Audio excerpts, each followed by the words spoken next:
जम्मू आ गए, दिल्ली आ गए, अलग अलग जगह पे आ गए, और अभी सरकार उनको करेगी फिर से हम मेरी बात समझ गए? क्या सबके साथ मर्डर हो जाता है? क्या सारी बहुएं जला के मार दी जाती? क्रेग लिंजर वर्सेस, बताओ, न्यू, नहीं किसी ने कोई और अजीब सा नाम बोला था, meat and cold storage company. This company, देखो ध्यान दो, it was a meat and cold storage company. They used to deal in sheep meats and skins, ठीक है। तो ऐसे एग्जांपल लेते हैं, मान लो कि एक कंपनी ए है जो कि शीप मीट्स एंड स्किन्स में डील करती थी, और एक कंपनी बी है, इसका भी लेदर का बिजनेस था, ठीक है, और भी बिजनेस था, मैं यहां पर लेदर वाला एग्जांपल ले रहा हूं, ठीक है।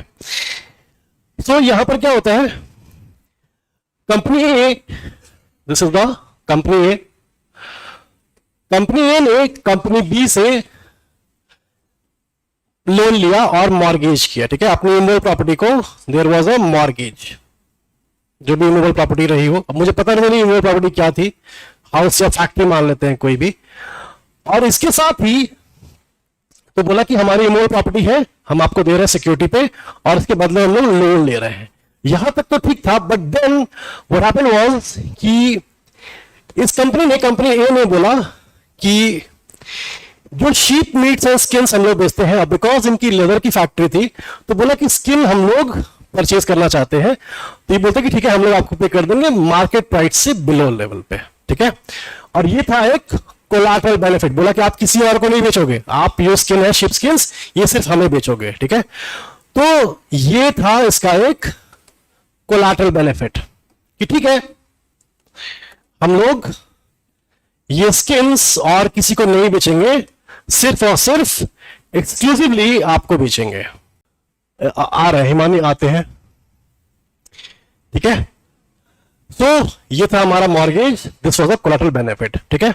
अब रीपेमेंट का जो टाइम था, रीपेमेंट का टाइम था 5 इयर्स, ठीक है। अब यहां पर ये जो कंपनी ए थी, it was ready to repay, ठीक है, एट 2.5 इयर्स, ठीक है। बोलता है 2.5 साल में ही हम लोग अपना लोन जो है वो रीपे करने को रेडी है, ठीक है। और ये लोग बोलते हैं कि बिकॉज मॉर्गेज नहीं है तो कोलैटरल बेनिफिट भी नहीं रहेगा, बट कंपनी भी बोलती है कि नहीं, कोलैटरल बेनिफिट्स तो पूरे 5 इयर्स तक चलेंगे, क्योंकि 5 इयर्स का डीड हुआ था हमारे बीच, ठीक है। तो ये बोलते हैं कोलैटरल बेनिफिट्स विल कंटिन्यू, ठीक है। राकिब ये वाला एग्जांपल ठीक था, ठीक है।